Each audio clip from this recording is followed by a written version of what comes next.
So, welcome everyone. Today we are doing an introduction to Scopus AI as part of our Scholarly Snippets series. So, this workshop is just designed to help you advance your research skill and support your scholarly activities. And really, I wanted to show you Scopus AI from a librarian perspective. This is a product that you do have to pay for. I'm not here to sell you on a product. I'm just to give a librarian's opinion on its utility, how it should be used, how I think it should be used, its advantages and disadvantages, etc. So, what is before you can talk about Scopus AI, you kind of have to talk about Scopus. If you haven't heard about Scopus, it's subscription based, and it's launched by Elsevier in 2004, and it's used for mostly used for tracking, analyzing, and visualizing research with a feature for citation tracking, author profiles, and a lot of people use it for the journal metrics. So Scopus came up with an AI tool which integrates into Scopus that analyzes it. And it has a lot of cool features. But I'll do a demo of it. So we'll get into some of these things like smart searching recommendations, trend analysis, and just insights into emerging research, helping users quickly find relevant studies and tracking scientific developments. So, as you should know at this point, one of the main issues with AI in general is hallucinations. So, there's been a lot of research been done. This is the original quote up here is from November 2023. And at that time, hallucination rates could be as high as 27%. Well, now studies are showing that AI's hallucinations are actually getting worse, sometimes as high as 79%, which is pretty scary. Uh, but one of the advantages of Scopus AI is that it only pulls from Scopus itself. So I've done a lot of searching with Scopus AI. I've done a lot of testing of all of the references and articles it pulls up, and I have not found a single hallucination yet. I hope that trend will continue.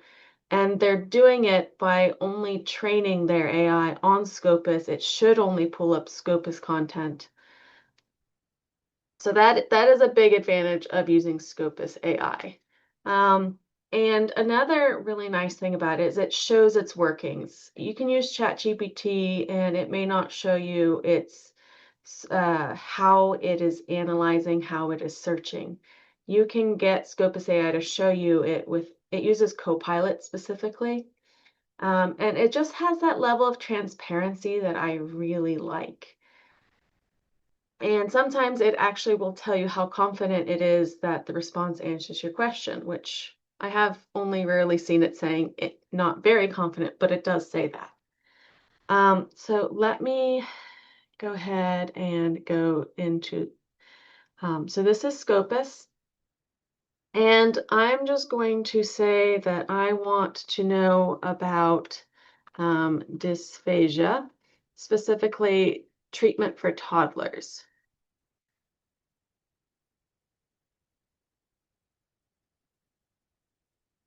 So it's going to go ahead and think, and it already is translated it into a natural language search. The keyword search, okay, and you can see that it minimizes it as soon as it's finished. You can always look at it again, and I really like looking at the keyword search. If nothing else, this is really nice right here because you can take this and say, I'm just getting started on my research. And as you know, when you're doing research, you should be looking in multiple databases. So I can then go into, say, PubMed and paste it all in there. And voila, I've used AI now to help me start my search. I'm not saying this is the most perfect search ever. As you can see, it doesn't include mesh terms, but it is really helping me already because I know, for example, the term dysphagia.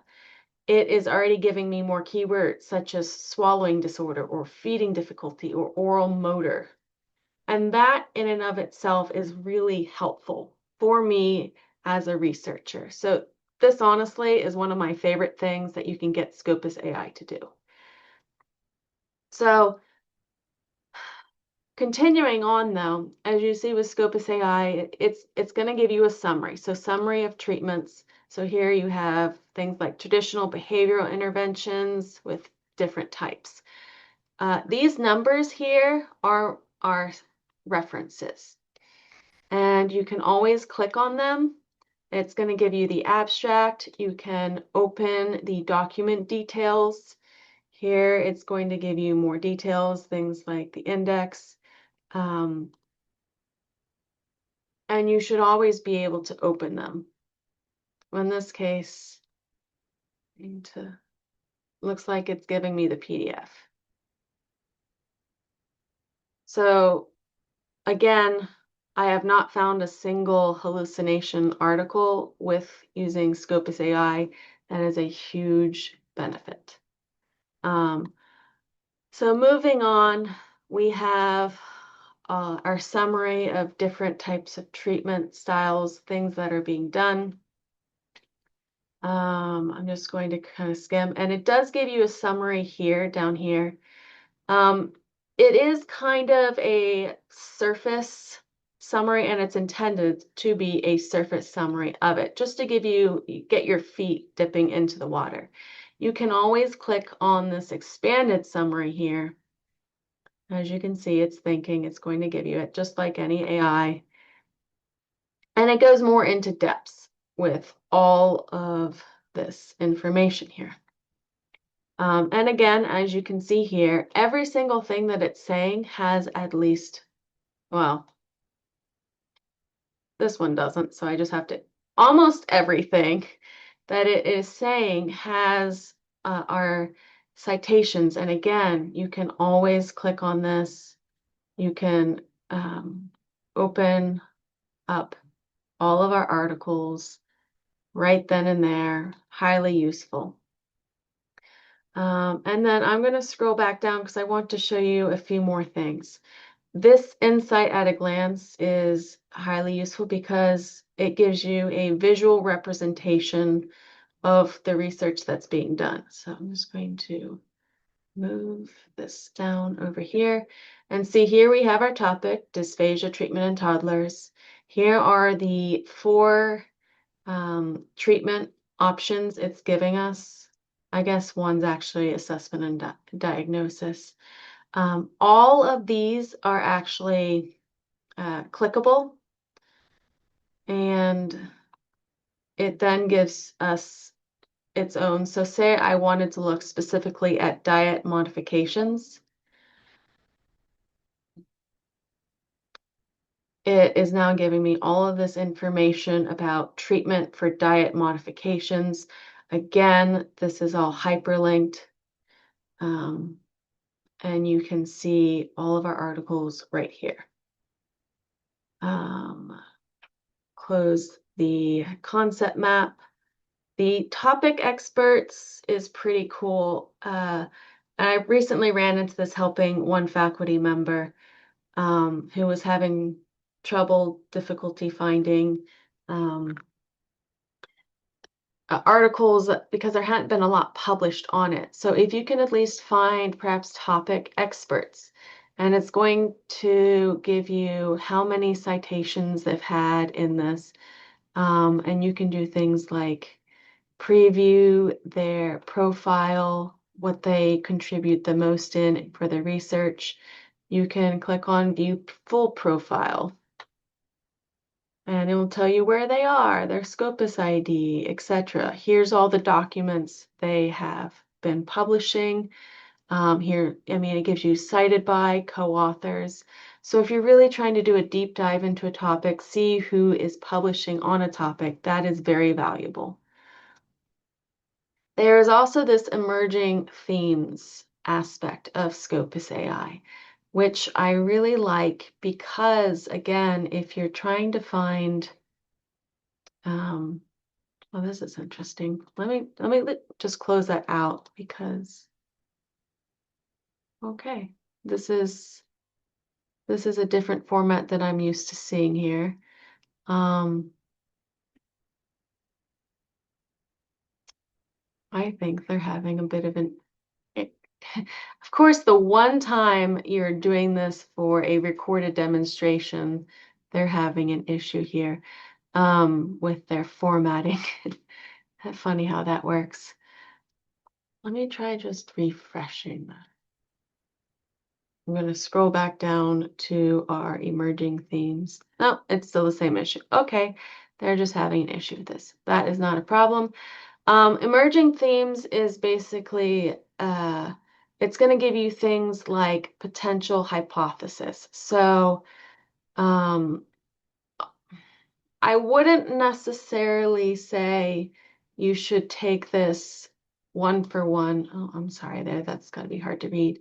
To say that your new hypothesis should be multidisciplinary approaches improve long-term outcomes in pediatric dysphagia compared to single discipline interventions. However, it's a really nice and fast way of getting um, feedback on what sort of research still needs to be done in a specific topic. It's just telling you things like that are novel themes. And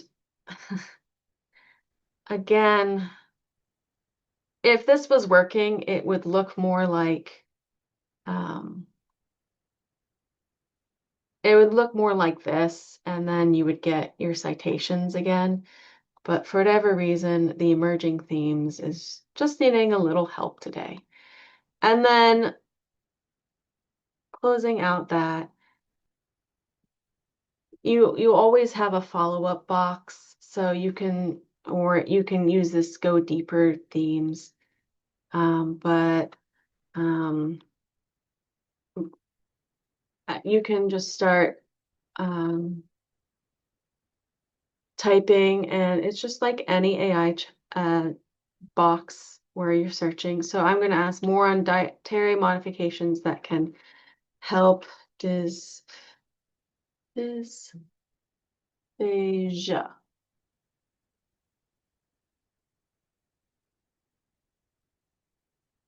And again, it's going to give a natural language search first. It's going to give us our keyword searches, and then it's going to generate our summary. Anytime you're going to do a search, it does initially hide the Copilot steps. I guess it's just me as a research librarian who always wants to see this, but perhaps a normal person wouldn't. I see there's a chat. Oh, yes. Perils of live demo. You know it. Um, and so again, is this a perfect AI search box? No. It does have advantages, especially, I think I mentioned this before, but my favorite thing is literally using this keyword search and searching in other databases. One thing again that I mentioned is that these citations it's giving are only articles that are cataloged in Scopus. So that does limit the articles it's going to pull. And I actually have a slide. Scopus is now doing a beta on what they call Leap Space, which is Scopus data and Science Direct. So this actually just came out, but it's very similar. Aphasia treatment. And again, it's using Copilot steps.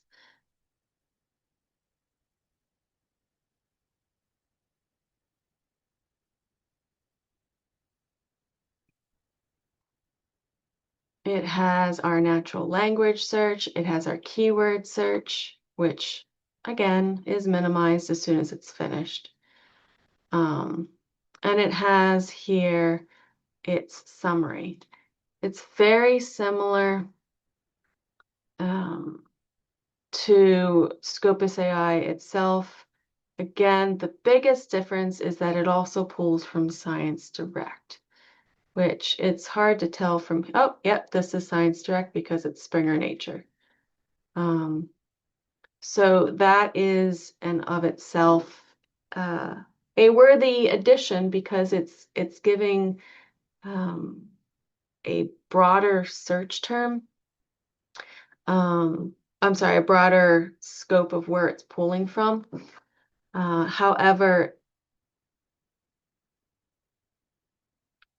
this this actually was announced after I came up with the topic, so I decided to stick with Scopus AI.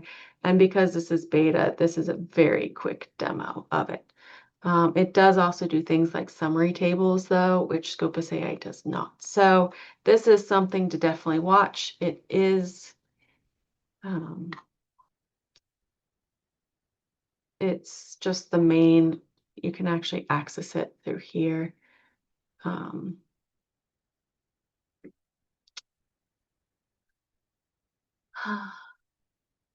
okay, any questions?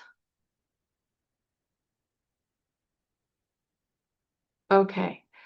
Scopus AI, the question is, I don't see an AI option in my Scopus interface. Is this something my institution has to enable? It's actually something your institution has to separately purchase, yes, or subscribe to. So here's the main Scopus. If you have access to it, you would have a Scopus AI tab here.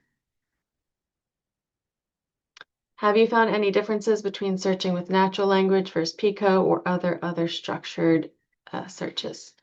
Um, that's a great question, Allison. I guess I tend to do most of my searches in Pico-like, so I had my population toddlers asking for with dysphagia, looking for an intervention.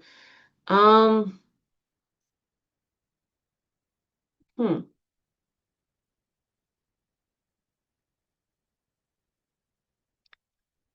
I just read an article though that said that um, students found it more valuable when they were using AI search engines using a structured search such as Pico. They found it more valuable.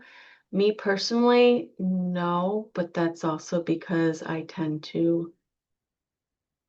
I've been a librarian long enough that I'm already using Pico or structured searches. I'm sorry I can't give you a better answer, but that's what I found personally versus one article I've read. That's an interesting question. Does anyone else have any questions? Want to see anything?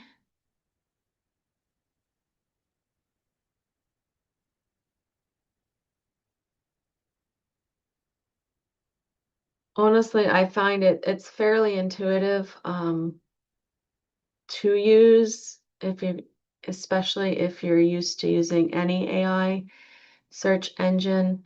Again, I find the biggest advantage for Scopus AI is that I trust it more because I know it's only pulling from Scopus, number one, and number two, it shows its work.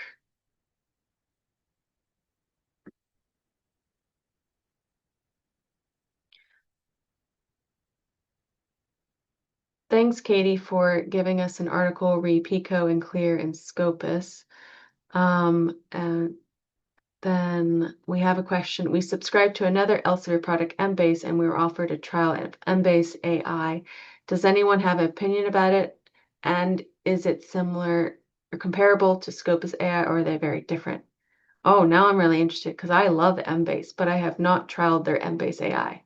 Has anyone used Embase AI?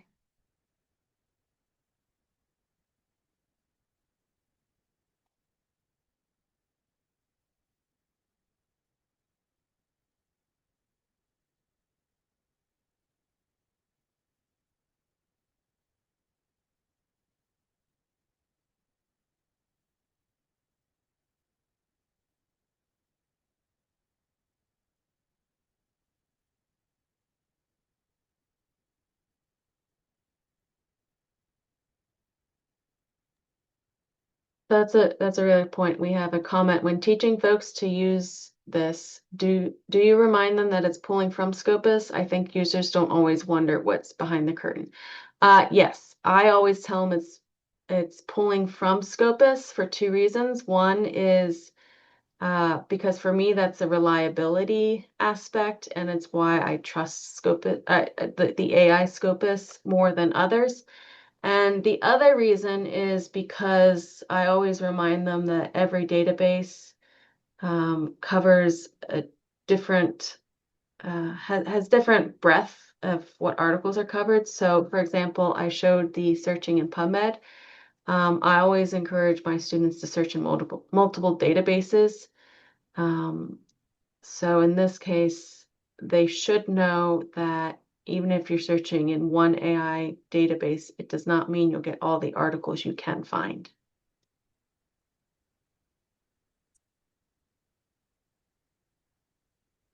So, Megan, just real quick, we literally just got our Embase AI trial turned on. And so I just threw in something that I deal with, which is Sjogren's, and it did a similar thing where it brought up like a search, it showed you its search strategy, but then it hides it as it starts to summarize Mm-hmm. things. But literally, this is my first time using it, but it's giving evidence, citations for Embase AI. So I would think, since I think they're both, aren't they both from Elsevier? So hopefully they would have some similarity. Yes, yes, they are. Yeah. So they're probably using a similar AI functioning, but yeah, now I need to use what you taught us about Scopus in Embase.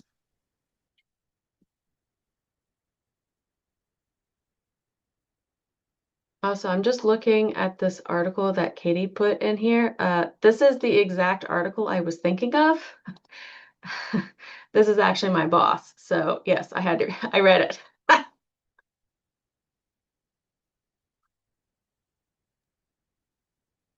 All right. I'm just asking, is there any more questions? You can unmute if you feel more comfortable doing that to ask Megan a question or put anything else in the chat.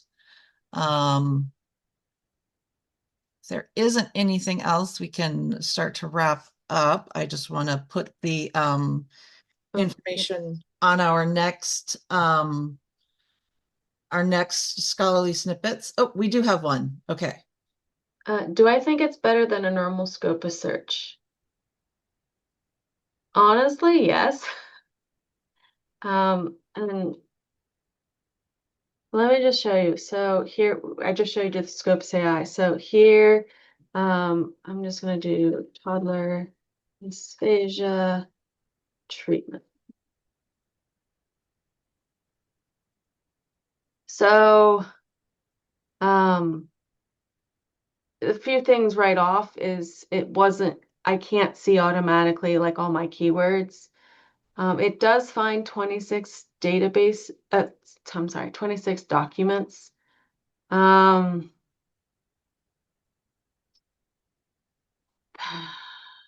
honestly, I'm looking at these articles and it's not the same. This one counts. Um, these are only like side tangents, as opposed to if I were to go back to Scopus AI and go to all the articles, I would say a lot more of them, more than just one in the top four articles apply to my question. Hmm. I don't honestly know how much it costs, so I can't tell you if it's worth the price, but I can say that I do have access to it and I use it a lot and I value it.